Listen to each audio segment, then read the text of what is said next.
Dr. Philip Joyce reporting. Today is October 29th, Monday. Everything is closed. It's about 7:30 in the morning. It's dark as hell. It's deserted. Everything is absolutely deserted. Stores are still open.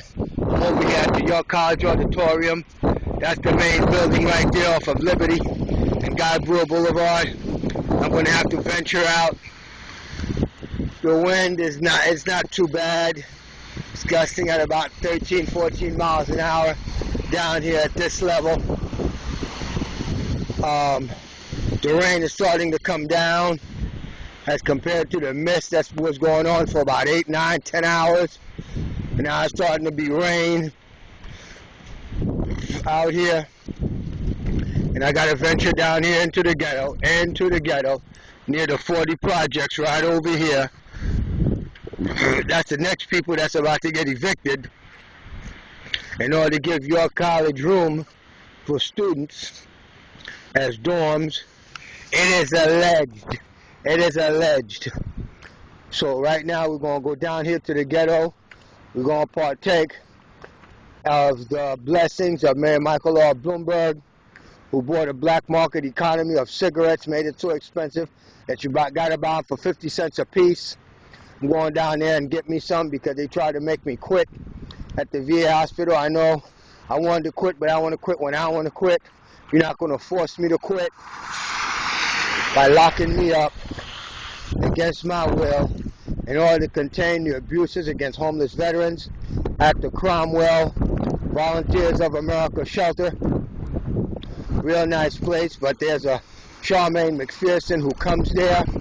Her job is to put the Willie Lynch chip, it is alleged, to put the Willie Lynch chip in her brother, to make you afraid, to punk you out, push your buttons. Those are the allegations of the vets. I've got it on one of my shows on YouTube.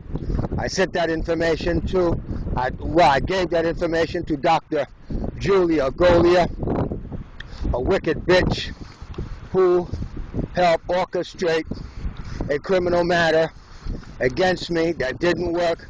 It ended up being a medical matter to where I was taken by ambulance, forced to be put in an ambulance, and taken to the Bronx VA hospital where I was abused through the misuse and abuse of mental hygiene laws by locking me up for psychiatric evaluation for about 6-7 days. And that gives me a cause of action for $1 million claim against the VA and Volunteers of America. And I must expose the misuse and abuse of mental hygiene laws for the second time against me as a whistleblower. The VA, just an absolute piece of shit organization. When you're a black vet, all they can do and see you is a bipolar piece of shit that needs to be locked up and contained. And these guys shouldn't be allowed to stay in business. My job is to put Dr. Julia Golia out of business the way she's doing her thing. She's a psychiatrist that kept telling Dr. Shit to keep me in there. And I will expose a letter, and it will be on my website, www.africana51.com, which are the 72-hour notices that I put in to the VA in order to be released. They were ignored. I was released on Thursday.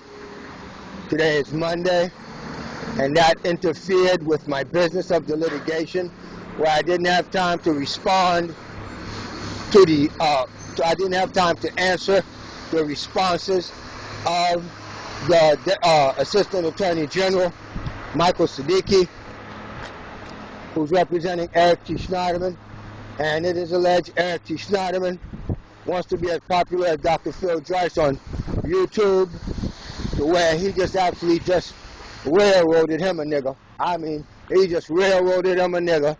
It was a political lynching of Shirley L. Huntley, who I sued for $1 million because of the violation of the separation of powers and other egregious malfeasance by the seats of all of the black elected officials of Southeast Queens, who it is alleged are a bunch of black nigger traitors to their conquered race and stasis.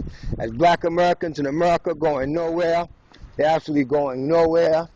It's a kind of race that's just gutter crap. Gutter crap. You know why? Because they're cowards. They won't fight for their rights. They won't for nothing. Now it's the 5th Congressional District here because the Mexicans done jacked their stuff. Mexicans done jacked their stuff, took their stuff, punked them out, and made all them weak, coward bastards run back down south. And in New York City, you must beware of the Jewish influence that is railroad nigger and will abuse nigger. And I'm a Haitian. I will not fall into the class of the nigger with the African Americans. And so therefore I must be punished. They will be trying to tame me and to try to make me a good nigger when they put somebody like Charmaine McPherson on duty at a Volunteers of America site, and their job is to punk your bitch ass out because you're a homeless vet. Well, guess what? Bang to your mama. Yep, that bitch should have had an abortion. So I want everybody to be happy that we're right here walking around in Sandy, and it looks like it's going to be doing this all day long, and I'll be completely rejuvenated, hopefully completely repaired, so I can go ahead and go to court and just bust their ass of the Attorney General's office, the New York City Law Office, New York City Housing Authority, and punk out Grande, the lawyer, that rich white woman, Jewish white woman, Donna Fury. She was the one called Evaluator, who also helped Human Resource and Adult Protective Services misuse and abuse mental hygiene laws, and having me adjudicated incapacitated for 30 days in order for Ed Straubain to go to my house, take $100,000 for stuff out of there, put it in storage, and guess what? They didn't pay the bill. Human Resources didn't pay the bill. Nobody paid the bill, and my stuff is gone, and she's in court, and I want $300,000 from her. That's called treble damages. When you commit fraud and you have a cause of action, you can get 3 times. So, this is Sandy, another bluff. Bye-bye.